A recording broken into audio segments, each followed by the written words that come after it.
America আর Israel তারা যে টাইমিংটা ঠিক করলো এবং তারা যে ডিসিশনটা নিল যে ওয়ান্স অ্যান্ড ফর অল ইরানের আণবিক অস্ত্রায়ন প্রক্রিয়াকে একেবারে ধ্বংস করে দেয়া, এই টাইমিংটা এখনই উপযুক্ত ছিল।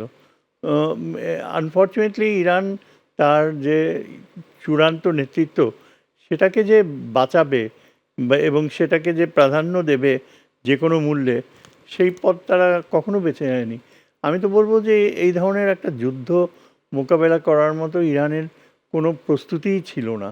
এবং যুদ্ধ অ্যাজ এ পলিসি, কূটনীতির পথ থেকে সরে যেয়ে যুদ্ধের নীতি অ্যাজ এ পলিসি ইরান একেবারে মারাত্মকভাবে তার সভ্যতাকে একটা মানে অস্তিত্ব জনিত একটা সংকটে ফেলে দিয়েছে।